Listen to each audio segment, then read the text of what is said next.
हरिओम। गीता में 18 अध्याय हैं, 700 श्लोक हैं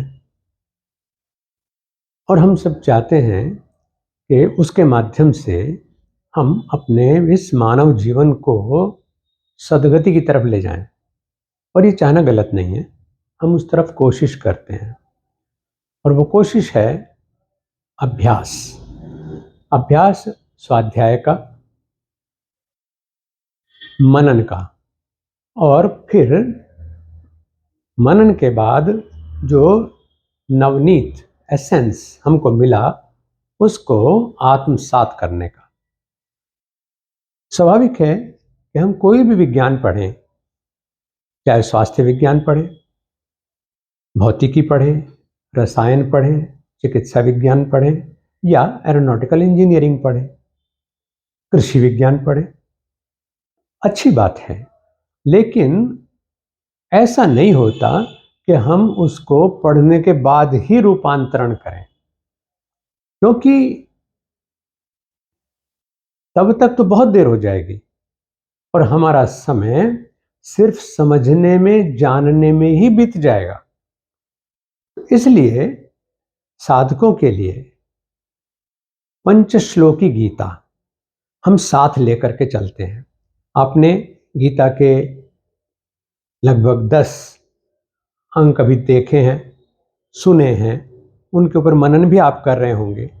लेकिन अभी सिलसिला जारी है और ये जारी रहेगा जब तक हम पूरी गीता का अध्ययन न कर लें। और गीता के अध्ययन के लिए भी हम इसलिए प्रवृत्त हुए क्योंकि हमने मान लिया कि इस समय जो परिस्थितियां हैं या जो व्यस्तताएं हैं वो हमें वेदों का अध्ययन करने के लिए अनुमति नहीं दे पा रही हैं। ना हमारे पास अभी वो भाषा है, ना हमारे पास उतना समय है कि हम उस भाषा को सीखें, समझें, क्योंकि वैदिकी संस्कृति भी संस्कृत जो वेद की है वो थोड़ी सी भिन्न है, गूढ़ है। और ऐसे ही जो उसके अन्य अंग बनाए गए कि हम जो षडांगो वेद उच्चते, यानी 6 अंग हैं, शिक्षा, कल्प, व्याकरण, निरुक्त, ज्योतिष आदि, छंद, वो भी पढ़ने के लिए पूरा पूरा समय चाहिए। उसको इजी बनाने के लिए जो उपनिषद बनाए और हमारे षडदर्शन बनाए, तो षडदर्शन पढ़ने के लिए भी हमारे पास उतना समय नहीं, उपनिषदों के लिए भी नहीं। तो आपको बता दिया गया कि सर्वोपनिषदों गावो, सारे उपनिषद जो हैं उनका एसेंस, क्योंकि वो गाय हैं और गोपाल नंदन भगवान श्री कृष्ण जो हैं वो ग्वाले हैं, तो उस गाय का दूध उतर आया है पार्थ को देख करके, अर्जुन को देख करके, यानी ज्ञान गंगा बहनी शुरू हो गई है। तो उसको हम इस माध्यम से वेदों का, षडदर्शन का और उपनिषदों का सार गीता के माध्यम से प्राप्त कर रहे हैं। उसमें भी समय चाहिए। अगर आपने 10 दिन इन श्रृंखलाओं को सुना, जाना, मनन किया, उतने के बाद भी आपको लगेगा कि हम क्या करें, हम कहाँ से शुरू करें। तो इसलिए पंचश्लोकी गीता में कह रहा हूं कि इन 5 श्लोकों को हम प्रतिदिन पढ़ें, बोलें, जपें, मनन करें, जिससे कि गीता का लाभ हमको तत्काल मिलना शुरू हो जाए और जो आस्था है हमारी वो और अधिक बलवती हो जाए। क्योंकि आस्था किसी के कहने से नहीं होती है। मैं कहूँ आप विश्वास करो, आप कहेंगे क्यों। मैं कहूँ आप आस्था रखिए, कि जिसको मुझे पता ही नहीं, जिसका रास्ता भी मुझे भी नहीं पता, उसमें आस्था कैसे रख लूँ, तो आप बिल्कुल ठीक हैं। तो इसलिए सीधे सीधे आस्था नहीं, आप प्रयोग करिए, योग करिए, योग के प्रयोग करिए और अपने जीवन में गीता का जो एसेंस है उसको इन 5 श्लोकों के माध्यम से प्रतिदिन अपनाना शुरू कर दें। आगे सिलसिला चलता रहेगा और अधिक जानने का अवसर भले वो मेरे माध्यम से मिले, भले किसी अन्य आचार्य, गुरु, तपस्वी, योगी के माध्यम से मिले, अगर आप प्यासे हैं ना, आपको मिलेगा, आप पा ही लेंगे। ये मेरा अनुभव है, क्योंकि मेरी प्यास बुझाने के लिए परमात्मा ने एक से एक संत, एक से एक तपसी इस दुनिया में भेजे हैं।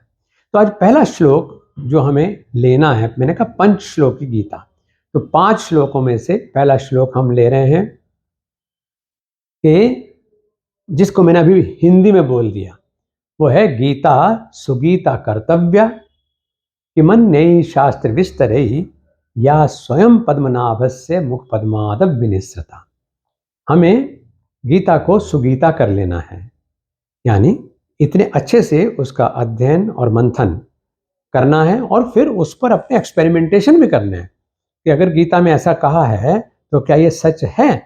अगर वहाँ पर व्यवहार की कोई बात बताई गई है, कोई युक्ति बताई गई है, कोई अनुशासन बताया गया है, कोई सिद्धांत बताया गया है, कोई नीति बताई गई है, तो मैं आजमा के देखता हूँ और आप देखेंगे कि आप गलत नहीं थे। तो गीता सुगीता कर्तव्य, इस रूप में गीता को हम सुगीता कर लें। इस मामले में किसी अन्य शास्त्र में घुसने की जरूरत ना करें। अक्सर क्या होता है कि जैसी चर्चा शुरू होती है तो तर्क वितर्क शुरू हो जाते हैं। हमारे पूर्व अनुभव जो पहले के हमने कर रखे हैं वो आड़े आने लगते हैं, फिर हम उन दोनों को कंपेयर करके देखने लगते हैं और फिर फंस जाते हैं, उलझ जाते हैं और कहते हैं तो गोरखधंधा बन गया, समझ नहीं आ रहा मैं क्या करूं। तो इसलिए योग में भी, जब मोक्षायतन योग संस्थान में हम साधकों को कुछ चीज़ें सिखाते हैं, बताते हैं, उनके साथ साझा करते हैं, तो उन्हें पहले यही बताते हैं कि ये अनुभूत है, ये आप अभ्यास करिए। ये हो सकता है पुस्तक में आपको न मिले, हो सकता है जो कोई व्यक्ति मुंडे मुंडे मतिर्भिन्ना तुंडे तुंडे सरस्वती, किसी को थोड़ा सा अनुभव कुछ पहले का हो तो वो आपसे कहे कि ये तो आप गलत कर रहे हैं। मैंने कहा अगर आप गलत सही में लग जाओगे तो फिर आप चल नहीं पाओगे, ठिठक जाओगे, अटक जाओगे, झिझक जाओगे। इसलिए जो आपको बताया तो आप ये कहिए कि हमारे यहाँ संस्थान में ऐसे ही सिखाया गया है और मुझे इसका प्रभाव दिखाई दे रहा है और गहरा मैं अनुभव करना चाहता हूँ, इसलिए उसमें उलझने की जरूरत नहीं। तो इसी तरह से जब गीता को हमने पकड़ लिया है और फिर सीधे सीधे, ये किसी आचार्य का नहीं है, किसी स्कॉलर का नहीं है, किसी मास्टर्स डिग्री और पीएचडी डिग्री और डीलिट डिग्री वाले का नहीं है। अरे बाबा, ये तो सीधे सीधे भगवान विष्णु के अवतार कृष्ण जी के माध्यम से कहा गया है और आपको अपना शिष्य अर्जुन समझ करके कहा गया है, तो उसके बाद शंका किस बात की।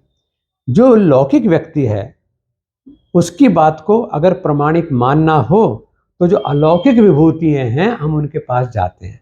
किसी व्यक्ति ने आपको कुछ सिखाया तो आप गुरु जी के पास जाते हैं। गुरु जी की बात पे भी अगर कहीं भी मनन की जरूरत पड़ रही है, कुछ प्रश्न उठ रहे हैं और गुरु जी सामने नहीं है, तो फिर हम ध्यान के माध्यम से जो परम गुरु है परमेश्वर, उसके पास चले जाते हैं, फिर वहां से निकलती है बात। तो यहाँ तो सीधे सीधे भगवान कृष्ण जो कि विष्णु के अवतार हैं वो हमको बता रहे हैं, तो इसलिए कुछ और शंका की जरूरत नहीं है, नान्य पंथा। और उन्होंने कह दिया कि गीता सुगीता कर्तव्या कि मन्य ही शास्त्र विस्तर, अन्य शास्त्रों के विस्तार में जाने की कोई जरूरत नहीं है और उसमें समय देना है हमको मनन करने के लिए। और अपनी इस अध्ययन की प्रक्रिया को, स्वाध्याय की प्रक्रिया को, स्वाध्याय सिर्फ पढ़ने तक सीमित नहीं है, स्वाध्याय पढ़ने, गुनने और आचरण तक आगे जाता है। तो इसलिए हम उस प्रक्रिया को करेंगे। तो गीता सुगीता कर्तव्या कि मन्ये शास्त्र विस्तरई या स्वयं पद्मनाभस्य मुख पद्मादव विनिसृता। वो स्वयं पद्मनाभ यानी जिनकी नाभि के माध्यम से पता चल रहा है कि वहां पर पवित्रता के अलावा और कुछ है ही नहीं, क्योंकि कमल से अधिक पवित्र कोई पुष्प नहीं है दुनिया में। तो इसलिए स्वयं भगवान विष्णु पद्मनाभ हैं, वो हमको शुचिता का ज्ञान देने वाले हैं, शौच ऊर्जा, पवित्र ऊर्जा देने वाले हैं, पोल्यूशन से हमें पूरी तरह बचाएंगे, कायिक पोल्यूशन से भी, मानसिक पोल्यूशन से भी, आत्मिक पोल्यूशन से भी। तो उनके यानी पद्मनाभ भगवान विष्णु के श्रीमुख से, मुख कमल से निस्सृत हुई है। निस्सृत होने का मतलब सरना, बहना, निकलना, निस्सरण होना। तो हमारे वो श्रीमद् भगवद गीता स्वयं भगवान विष्णु पद्मनाभ विष्णु के मुख से निकली है, इसलिए उस पर कोई शंका किए बिना उसको हम सुगीता कर लें। पहला तो सूत्र हमारा ये है जिसको हमें अब कुछ दिनों के लिए अभ्यास में लाना है, मनन में लाना है, और इससे अगला सूत्र मैं आगे बताऊंगा।